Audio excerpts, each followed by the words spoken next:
Ya, recuerden que el material que se les da, chicos, cuando se suben diapositivas, lo tienen que trabajar ustedes en su carpeta de teoría. ¿Ya? Vamos a ver ahora lo que es la literatura. La literatura como un concepto, la literatura, como ustedes dijeron, como arte, como la capacidad de nosotros poder expresar nuestras emociones, sentimientos. Vamos viendo ahora qué es. Respondamos esa pregunta. Nos dice, es una de las formas de comunicación artística en las que se utilizan las palabras para crear obras de arte. Es el arte de comunicar un mensaje organizado con palabras de tal modo que transmiten belleza y despiertan una sensación o un sentimiento determinado. Es una posibilidad de la realidad. Es un modo de conocimiento de la realidad.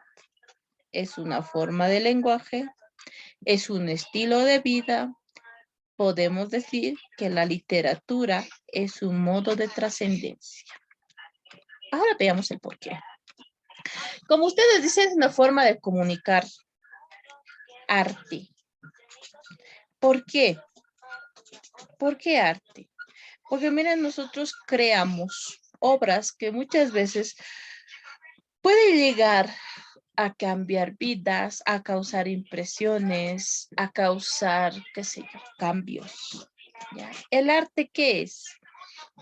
El arte es aquello que me va a mostrar la expresión, ¿no ven? El arte de lo que es la realidad, tanto lo negativo como lo positivo. Y nosotros con la literatura hacemos eso. Podemos encontrar obras que nos muestren la cruda realidad de lo que es, por ejemplo, las guerras, las enfermedades, todo tipo de acción. Ahora, si bien comunicamos un mensaje, lo hacemos, el autor lo hace a través de palabras, ya sea con un lenguaje retórico, a través de la vivencia de personajes, pero ¿qué nos dicen? ¿Cuál va a ser la intención de nuestro autor? ¿Por qué? Porque ya desde un principio, desde el título, hemos visto que nos pueden levantar sensaciones, sentimientos, pareceres, ideas, opiniones. Por ejemplo, ¿quién me puede decir hasta el momento que han leído El amor en los tiempos del cólera? ¿Cuál es el mensaje que les ha transmitido? ¿Mm? ¿Quién me dice? ¿No han leído? Profe, Dime, Arlette. mil disculpas, pero hasta el momento, o sea, en la página 31 no me da mucho, digamos, para hablar sobre la pareja, que sería el doctor Urbino y su ¿Ah? pareja, Fermina, pero sí puedo hablar de un personaje que es de su amigo Jeremías, si no me equivoco, Sí. que se ha matado para no envejecer.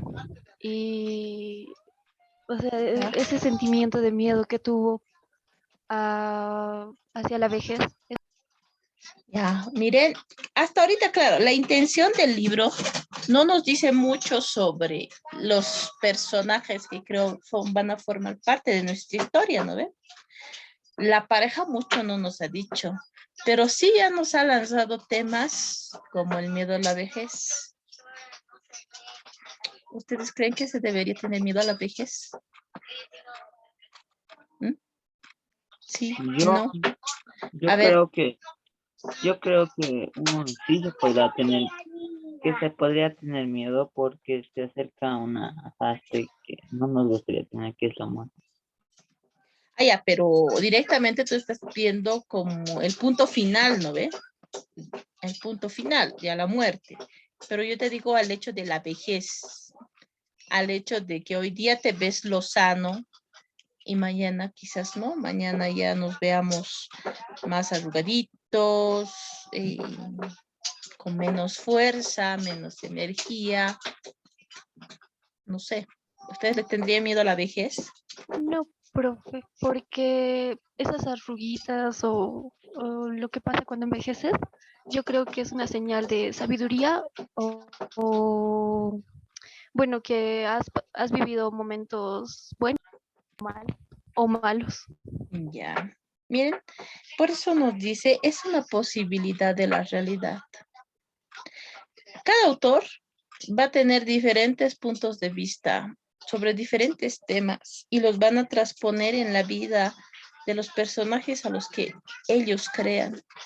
En este caso, nos está presentando ya el tema, ojo, el tema del suicidio, el tema de la vejez, temas que si hoy nosotros exploramos en nuestra actualidad, están vigentes.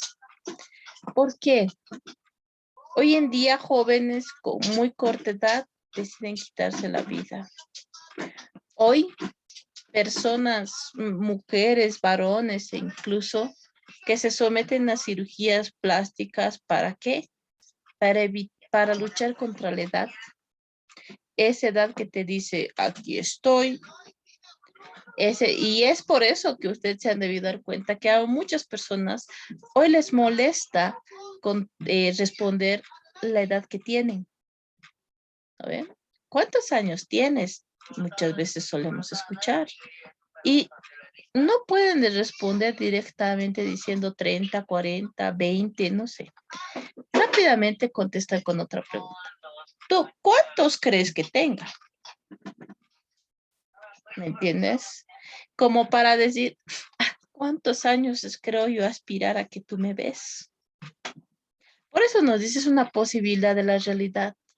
A través de los personajes nosotros podemos ver, incluso recrear experiencias que quizás nosotros ya hemos tenido o que quizás podemos tener. Ahora, ¿es un modo de conocimiento de la realidad? Sí, lo es. Porque las vivencias que tienen los personajes, muchas veces nosotros los podemos ver e incluso podemos aprender de ellos. Díganme, ¿quién no ha visto una obra de teatro? ¿Quién no ha visto el video de la Caperucita Roja? ¿Donde qué nos dice? Que los niños son seres indefensos, que están expuestos al peligro de que venga un extraño y le haga daño. Ojo, que no se lo va a comer, ¿no ve? No, pero sí lo puede raptar, sí lo puede asesinar, sí lo puede ultrajar. ¿Entienden? Entonces, es un modo de decir, esta es la realidad, aunque sea cruda, pero esto nosotros podemos hacer. De esta forma podemos enseñar. ¿Es una forma del lenguaje? Lo es. Porque nosotros tratamos de comunicar algo. Su intención va a ser comunicar. Ahora, el estilo de vida. Porque va a haber distintos tipos de literatura a las cuales me pueden gustar y de las cuales yo puedo aprender. Por ejemplo, si voy a leer narrativa de terror, ahí me va a mostrar la suspicacia que tengo que tener para descifrar yo como lector, digamos, un caso, o poder adentrarme tanto en ese mundo para poder vivir una a una todas las emociones que éste transmita.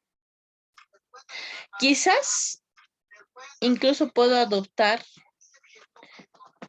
la forma de habla, puedo adoptar vestimenta, etcétera. ¿Ya? Por ello nos dice la literatura es un modo de trascendencia. Porque si volvemos a leer nosotros una obra hace años atrás, si vemos, ha perdurado esa obra, quizás por el contenido, quizás por el mensaje, quizás por el autor, pero ha trascendido a través del tiempo y la historia. Entonces nosotros tenemos que ver cuál es. ¿Ya? Ahora, y con eso vamos a hacer una dinámica. ¿Ya? Podemos también ver, dice, que la literatura es aquel arte en el que el instrumento utilizado van a ser las palabras. Por tal, se trata de obras artísticas que comunican y se expresan a través de palabras. También, chicos, podemos llamar literatura al conjunto de autores y obras que han ido aportando a lo largo de toda la historia vivencias, hechos, emociones, no sé, experiencias que han ido formando e instruyendo al ser humano. ¿Ya? Ahora, veamos cuál es su origen de este término. Literatura proviene del latín literae, literae, es decir, que letras, ¿ya? Letras. Y literato, que era el maestro escolar, ¿ya? Términos que nacen a su vez de litera, o sea, letra, ¿ya? Y que por lo tanto están vinculados con ella a nivel semántico también, es decir, en su significado. En el primer caso nos dice él, de literae, porque designan al conjunto de textos escritos de valía estética e histórica, y al de literator, ¿ya? Que en este caso era el que se ocupaba de alfabetizar. Y en sí literatura, de ahí nace el concepto de que es una forma de comunicación, es el grupo de autores, el conjunto de obras que nos van a expresar diferentes vivencias, situaciones, etcétera. Ahora, esta literatura, que se digan, solo se lee y ya. No, nos va a mostrar que la comunicación, al ser un hecho que comunica, debemos reconocer que hay un circuito comunicativo, lo que habíamos visto nosotros en primero. Emisor, receptor, código, mensaje, etcétera. Y miren, ahí está la situación comunicativa ficticia. Dice. ¿Ficticia en qué? No en el hecho de que no se realiza, sino en el hecho de que no están presentes, digamos, el receptor como tal, o quizás el mensaje que en ese momento estoy recibiendo no es de manera literal, como lo podemos hacer, es decir, vamos a decir, pásame la sal, ¿entienden? Primero, tenemos que ver que en esta situación comunicativa tenemos, dice, un pacto tácito de verosimilitud. ¿A qué me voy? El pacto, o sea, dice que nosotros sí se da, ¿ya? O sea, el circuito de comunicación sí se da, pero lo decimos pacto porque yo elijo, yo puedo elegir leer o no. Es decir, apropiarme de esto que es la literatura. Miren, en este caso tenemos al emisor real, que va a ser el autor. En nuestro caso tenemos a Gabriel García Márquez. El receptor, que va a ser leal, es decir, el lector. En este caso puede ser Katy, Arlette, Cel, Natalia, etc. El código es el lenguaje, es un lenguaje escrito, ¿no? En castellano. El canal en este caso va a ser visual, porque nosotros tenemos que decodificar, ¿ya? Pero miren, dentro de nuestro circuito se va a dar otro circuito de comunicación. Miren. A esto se le llama ficticio. ¿Por qué? Porque vamos a notar, por ejemplo, que nuestro emisor, cuando nosotros comenzamos a hacer la lectura, ya es ficticio en el hecho de que es el autor quien crea al narrador. Recordemos que puede ser un narrador omnisciente, un narrador testigo, un narrador protagonista. Si nos preguntamos, no existe, ¿no? Podemos decir que hay un lobo feroz, una caperucita. No, a eso se lo conoce como el emisor ficticio, que va a ser el narrador. Y este va a depender mucho del tipo de obra que nosotros estemos leyendo. El receptor, en este caso, ¿por qué va a ser ficticio? Ustedes me dirán. Si yo estoy leyendo, yo sí existo. ¿Por qué? Porque el autor, cuando crea esta obra, lo crea para un lector ideal, o sea, lo ha idealizado, ha imaginado que va a ir a todos los jóvenes, digamos, de adolescentes que, digamos, aman la lectura. Ya lo está idealizando, por eso se lo dice ficticio. ¿De qué hay lectores? Hay, pero el lector ideal que ha creado el autor en su mente es otro, ¿ya? El mensaje ahí tenemos el texto literario. Muchas veces este mensaje simplemente nos dice situaciones, nos cuentan situaciones vividas con consecuencias y etcétera. Es el lector real el que tiene que aprender a leer entre líneas y decir, ah, no, el suicidio, por ejemplo, es malo. Algunos me dirán es bueno, ¿ya? Y el contexto en el cual se va a desarrollar este circuito de comunicación ficticia, ojo, es un mundo creado por el autor en el texto. Quizás puede utilizar un lugar de referencia real, pero las obras que él va a crear, es decir, los lugares, las acciones que va a crear van a ser ficticias. Porque tiene una intención, dar a conocer, qué sé yo, en este caso, por ejemplo, la vida de la pareja. Si quiero conocer la vida de la pareja, ¿por qué mencionar a su mejor amigo? ¿Por qué no dejarlo de lado? ¿Me entienden?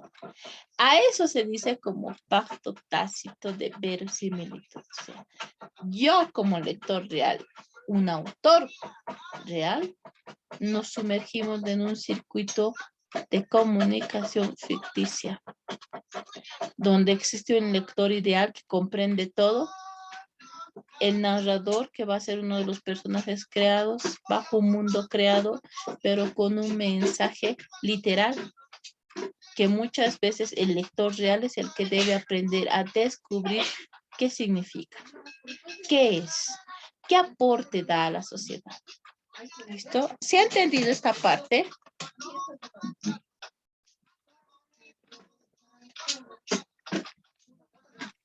Sí, profe. Listo.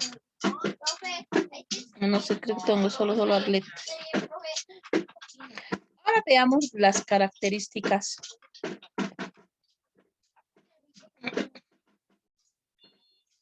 Ya, las características que nos tiene esto, bueno, que tiene la literatura. ¿Cuáles son? Dice la ficcionalidad. Presentan, dice, generalmente un mundo de ficción donde todo es posible. Mientras que en una noticia, en un texto científico, en un texto instructivo, etcétera, nos informan de cómo utilizar algo, nos informan cómo es la realidad, cómo se da tal hecho. Los autores literarios van a crear, van a inventarse personajes, situaciones, acciones, que pueden resultar fatídicas para ellos mismos o pueden resultar beneficiosas, ¿ya? Y de esta forma mostrar que el ser humano puede ser resiliente ¿a qué? A superar ciertas acciones, ¿ya? Porque nosotros podemos a través de sus escritos comprender lo que es el mundo o cómo asumir distintas situaciones y de esta forma salir victoriosos, ¿ya? Nos dice también que la literatura en esta característica de la ficcionalidad nos acerca o nos dan a conocer hechos o circunstancias de personajes que no existen y quizás no existan jamás, pero que se puede transponer sus acciones a nuestras situaciones y tratar de ver que las soluciones sí pueden existir. Porque recordemos que esta ficción no ha sido inventada del todo, sino que ha sido tomada como parte de una parte de la realidad, ¿ya? Por eso es ficcional. Ahora, la verosimilitud. Los acontecimientos retratados deben ser posibles dentro del mundo ficticio que se nos presentan, pero estos deben ser verosímiles, creíbles. Así el autor establece una relación de complicidad con el lector en el cual este último acepta realidad aquello que es ficción. Es decir, yo cuando leo voy apropiándome del contexto, de la vivencia de los personajes y voy viviendo a través de sus experiencias, sus acciones, sus situaciones, cosas que parecen ser reales. Es tanto la conexión que se establece, o sea, que el autor hace que las cosas parezcan tan reales que incluso puedo experimentar sentimientos al momento de leer. Muchas personas, por ejemplo, cuando el personaje está realmente sufriendo, el lector empieza a derramar lágrimas o se empieza a sentir compungido, desesperado, enojado, alegre. ¿Por qué? Porque ha aceptado la realidad que este autor le ha presentado como algo real. La autonomía. Nos dice la literatura crea un mundo independiente, válido en sí mismo, pero y no por lo que comunica ese. En otras palabras, el mundo creado a través de la literatura no tiene por qué corresponderse con el mundo real. A eso se refiere autónomo. La literatura puede existir a pesar de que la situación que presente no se dé nunca en la realidad.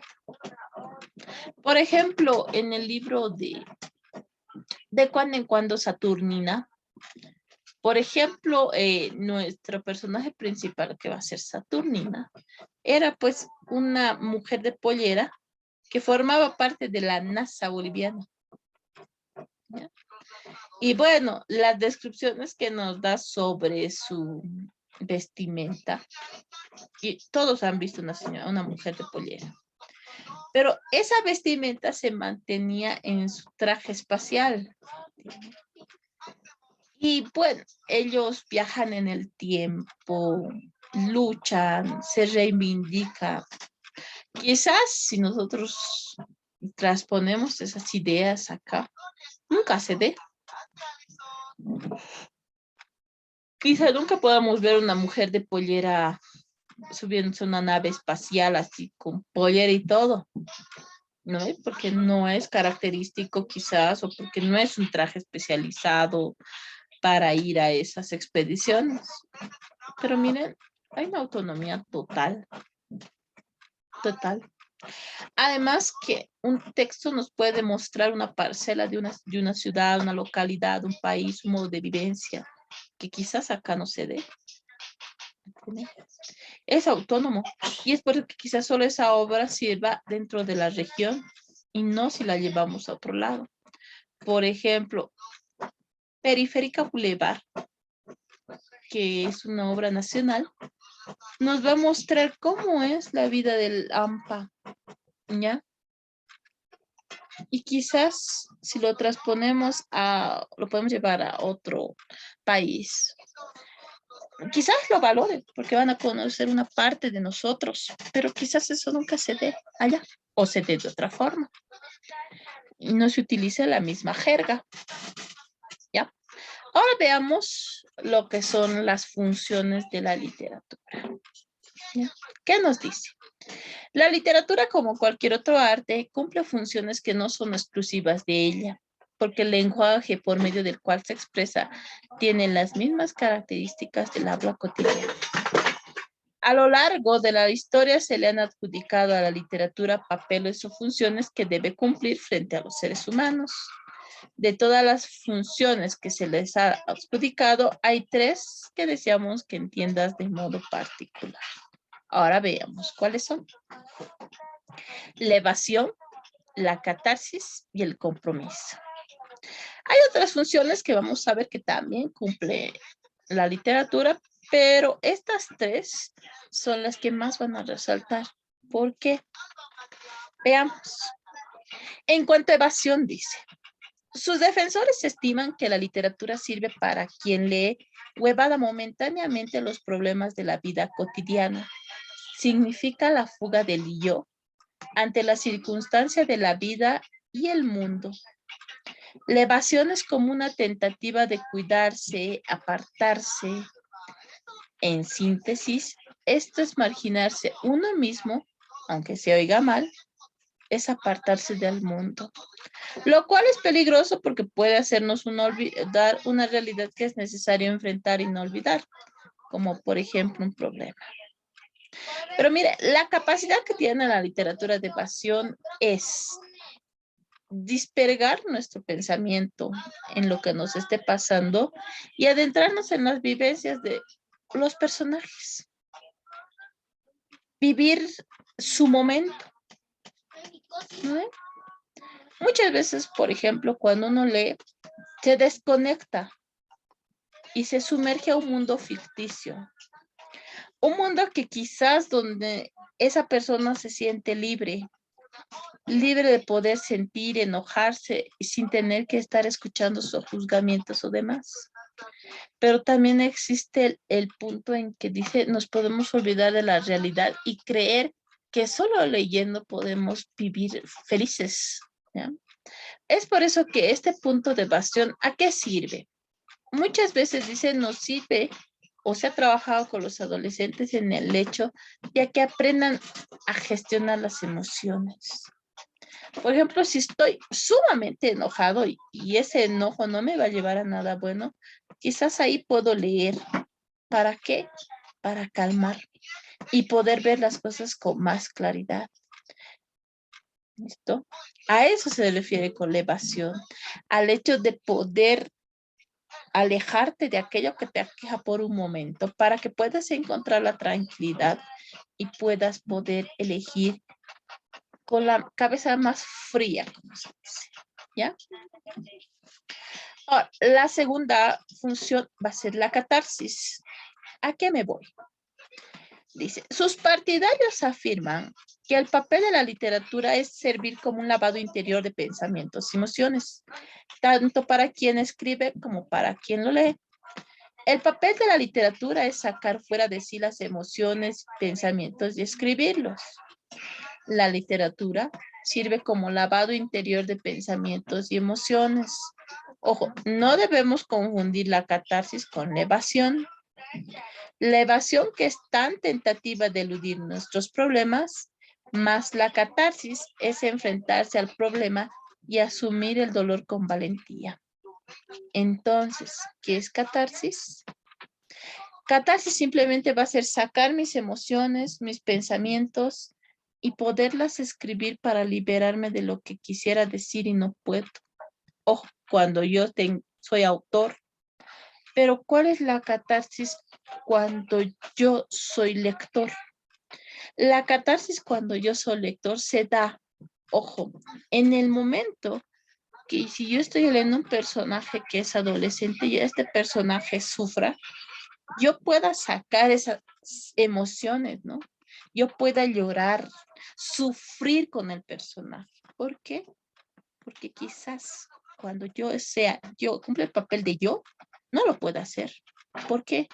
Por miedo a los demás, por miedo al juzgamiento. Si soy varón, igual me digan, no tienes que llorar, los hombres no lloran. Pero ¿qué tal cuando yo estoy leyendo? Sí puedo hacerlo, porque el personaje, la o el personaje realmente esté sufriendo y yo necesito compartir ese dolor. Quizás porque en algún momento me he sentido así y no lo he hecho, no lo he asumido. O quizás tomar el ejemplo del valor, de la fortaleza y decir, yo así he visto que se puede y se puede, ¿entienden? Vos me da la valentía. Ojo, la evasión es simplemente así un escape momentáneo, pero la catarsis te ayuda a sacar emociones, sentimientos y te ayuda a que tú reflexiones y digas, yo sí puedo y esto es así, ¿ya? Y luego tenemos el compromiso. Dice, ¿quiénes la sostienen? Dicen que la literatura debe servir para acrecentar la conciencia y la acción sobre los grandes y graves problemas de los seres humanos en una sociedad concreta. Es la más discutida y defendida, sobre todo en épocas de conflicto social. El escritor debe invitar, diría, a la transformación del mundo. Debe servir para concientizar sobre los grandes problemas sociales, políticos, económicos, denunciándolos a través de sus obras, y no solo debe concentrarse a expresar la influencia. Se trata de practicar una literatura de denuncia fatal. ¿Por qué compromiso? Cuando nosotros escribimos algo, es para que nuestro lector aprenda, para que se dé cuenta, para que abra los ojos, para que denuncie, para que cambie, para que grite, ¿ya? ¿Por qué? Porque ese es el compromiso que se tiene al momento de crear, al momento de querer cambiar. ¿Ya? En muchos periodos de opresión política han habido autores que no solamente han escrito obras, chicos. Se escribe poesía, se escribe teatro, porque tenemos los géneros narrativo, lírico y dramático, que nos permite decir alto, que nos permite decir es hora de que cambies, es hora de que pienses y es hora de que actúes. ¿Entienden? ¿Para qué? Para que esto vaya y avance en pos de algo mejor. ¿Listo? ¿Hasta ahí alguna duda? ¿Dudas? ¿Ninguna? Muy bien.